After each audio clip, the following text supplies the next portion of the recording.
ಎಲ್ರಿಗೂ ನಮಸ್ಕಾರ. Hi foodies, welcome to Aruna Saviruchi. ಇವತ್ತು ನಾನು ಬೇಳೆ ರಸಂ ಮಾಡೋದು ತೋರಿಸ್ಕೊಡ್ತಾ ಇದ್ದೀನಿ. ರಸಂ ಅಂದರೆ ಯಾರಿಗೆ ಇಷ್ಟ ಆಗಲ್ಲ ಹೇಳಿ? ಪ್ರತಿಯೊಬ್ಬರಿಗೂ ರಸಂ ಅಂದರೆ ಇಷ್ಟ ಆಗೇ ಆಗುತ್ತೆ. ಅಂಥದ್ರಲ್ಲಿ ಈ ಚಳಿ ಇದ್ದಾಗಂತೂ ರಸಂ ಬೇಕೇ ಬೇಕು ಎಲ್ಲರಿಗೂ. ಸೊ ಬೇಳೆ ರಸಂ ಮಾಡೋದನ್ನು ನೋಡೋಣ ಬನ್ನಿ. ಈಗ ಅದಕ್ಕೆ ಬೇಕಾಗಿರುವ ಇಂಗ್ರೀಡಿಯೆಂಟ್ಸ್ಗಳು, ನಾನಿಲ್ಲಿ 1 ಕಪ್ಪು ಅಂದರೆ ಒಂದು 50 ಗ್ರಾಮ್ ಅಷ್ಟು ತೊಗರಿಬೇಳೆ ತೊಗೊಂಡಿದ್ದೀನಿ.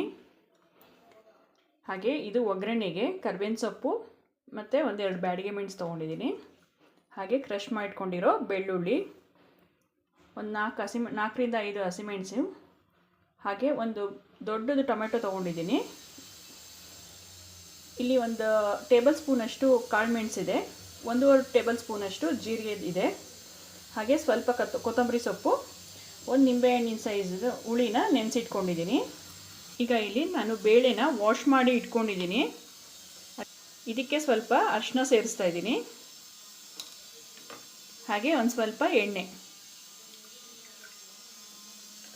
ನಾವಿದು ಕಟ್ ಮಾಡಿಟ್ಕೊಂಡಿದ್ದೀವಲ್ಲ ಟೊಮೆಟೊ, ಅದನ್ನು ಹಾಕ್ಕೊಳ್ತಾ ಇದ್ದೀನಿ.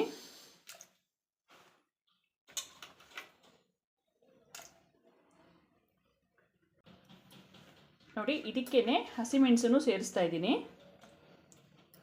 ಈಗ ಇದನ್ನು ಒಂದು 3 ವಿಷಲ್ ಕೂಗಿಸ್ಕೊಳ್ಳೋಣ. ಈಗ ಕುಕ್ಕರ್ ಇಟ್ಟಿದ್ದೀನಿ, ಅದೊಂದು 3 ವಿಷಲ್ ಬರಲಿ. ಜೀರಿಗೆ ಮತ್ತು ಕಾಳು ಮೆಣಸನ್ನು ನಾನು ಫ್ರೈ ಮಾಡಿಬಿಟ್ಟು ಗ್ರೈಂಡ್ ಮಾಡ್ಕೊಳ್ತಾ ಇದ್ದೀನಿ. ಹಾಗೆ ಅದಕ್ಕೇ ಸ್ವಲ್ಪ ಮೆಂತ್ಯ ಕಾಳು ಕೂಡ ಹಾಕಿದ್ದೀನಿ. ಒಂದು 1/4 ಟೀ ಸ್ಪೂನ್ ಅಷ್ಟು ಹಾಕಿದ್ರೆ ಸಾಕು ಮೆಂತ್ಯ. ಇದೊಂದು ಚೂರು ಜೀರಿಗೆ ಸ್ವಲ್ಪ ಸಿಡಿಯೋವರೆಗೂ ಫ್ರೈ ಮಾಡ್ಕೊಳ್ಳಿ ಸ್ವಲ್ಪ. ನೋಡಿ, ಇಷ್ಟ ಆದರೆ ಸಾಕು. ಇದು ಜೀರಿಗೆ ಮತ್ತು ಕಾಳು ಮೆಣಸನ್ನ ನಾನು ರಫಾಗೆ ಪೌಡ್ರ್ ಮಾಡಿ ಇಟ್ಕೊಂಡಿದ್ದೀನಿ. ನೋಡಿ, ಕುಕ್ಕರ್ ಆರಿದೆ. ಈಗ ಬೇಳೆನೂ ಚೆನ್ನಾಗಿ ಬೆಂದಿದೆ. ನಾನಿಲ್ಲಿ ರುಚಿಗೆ ತಕ್ಕಷ್ಟು ಹರಳುಪ್ಪು ಹಾಕ್ಕೊಳ್ತಾ ಇದ್ದೀನಿ. ಬೇಳೆ ಎಲ್ಲ ಚೆನ್ನಾಗಿ ಬೆಂದಿರೋದ್ರಿಂದ ನಾವು ಈ ರೀತಿ ಸೌಟಲ್ಲೇ ಸ್ಮ್ಯಾಶ್ ಮಾಡ್ಕೊಂಬಿಡ್ಬೋದು. ಒಂದು 5 ನಿಮಿಷ ಈ ರೀತಿ ಸೌಟಲ್ಲೇ ಸ್ಮ್ಯಾಶ್ ಮಾಡಿಕೊಂಡ್ರೆ ಸಾಕು. ನಾನೀಗ ಒಗ್ಗರಣೆಗೆ ಬಾಣಲಿ ಇಟ್ಕೊಂಡಿದ್ದೀನಿ.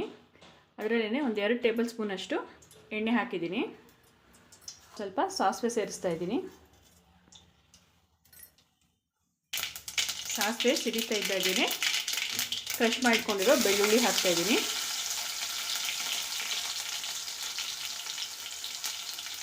ಹಾಗೆ ಕರ್ಬೇವಿನ ಸೊಪ್ಪು ಸೇರಿಸ್ತಾ ಇದ್ದೀನಿ.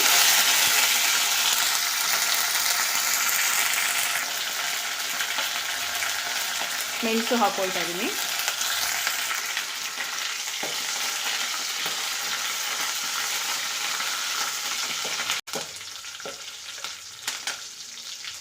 ಈಗ ಇದಕ್ಕೆ ನಾವು ಮಸ್ತಿಟ್ಕೊಂಡಿದ್ವಲ್ಲ ಬೇಳೆ, ಅದನ್ನು ಸೇರಿಸೋಣ.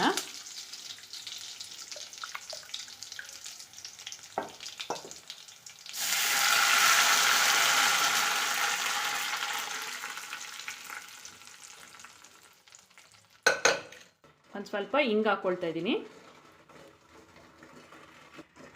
ಈಗ ಇದು ಹೈ ಫ್ಲೇಮಲ್ಲಿ ಒಂದು ಕುದಿ ಬರ್ಸ್ಕೊಳ್ಳಿ.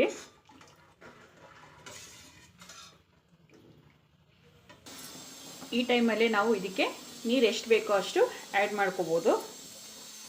ನಾನಿಲ್ಲಿ 1 ಗ್ಲಾಸ್ ಅಷ್ಟು ನೀರು ಹಾಕ್ಕೊಂಡಿದ್ದೀನಿ.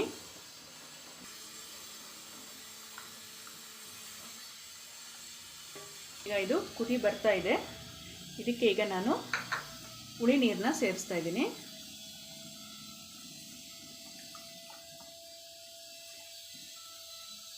ನಾವು ಜೀರಿಗೆ ಮತ್ತು ಕಾಳು ಮೆಣಸು ಪುಡಿ ಮಾಡಿ ಇಟ್ಕೊಂಡಿದ್ವಲ್ಲ, ಆ ಪುಡಿನೂ ಸೇರಿಸ್ತಾ ಇದ್ದೀನಿ. ಈಗ ಚೆನ್ನಾಗಿ ಮಿಕ್ಸ್ ಮಾಡ್ಕೊಳ್ಳಿ ಎಲ್ಲನೂ.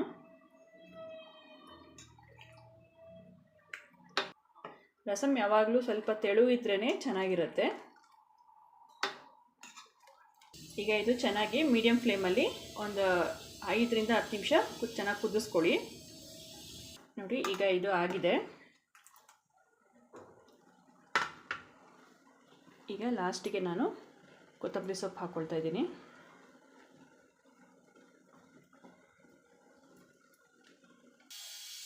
ನೋಡಿ, ಕೊತ್ತಂಬರಿ ಸೊಪ್ಪು ಹಾಕಿದ್ಮೇಲೆ ಫ್ಲೇಮ್ ಆಫ್ ಮಾಡ್ಕೊಂಡಿದ್ದೀನಿ. ಇಷ್ಟೇ, ಬೇಳೆ ರಸ ಮಾಡೋದು ತುಂಬ ಈಸಿ.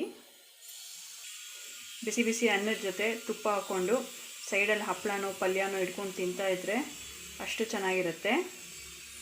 ಎಲ್ಲರೂ ಒಂದ್ಸರಿ ಟ್ರೈ ಮಾಡಿ ಹೇಗೆ ಬಂತು ಅಂತ ನನಗೆ ಕಮೆಂಟ್ ಮೂಲಕ ತಿಳಿಸಿ. ಇನ್ನು ಯಾರ್ಯಾರು ನನ್ನ ಚಾನಲ್ ಸಬ್ಸ್ಕ್ರೈಬ್ ಮಾಡಿದ್ವೋ ದಯವಿಟ್ಟು ಸಬ್ಸ್ಕ್ರೈಬ್ ಮಾಡಿ, ಅಲ್ಲೇ ಇರುವ ಬೆಲ್ ಐಕಾನನ್ನು ಕ್ಲಿಕ್ ಮಾಡಿ, ಲೈಕ್ ಮಾಡಿ, ಶೇರ್ ಮಾಡಿ, ನಿಮ್ಮ ಅಭಿಪ್ರಾಯವನ್ನು ಕಮೆಂಟ್ ಮೂಲಕ ತಿಳಿಸಿ.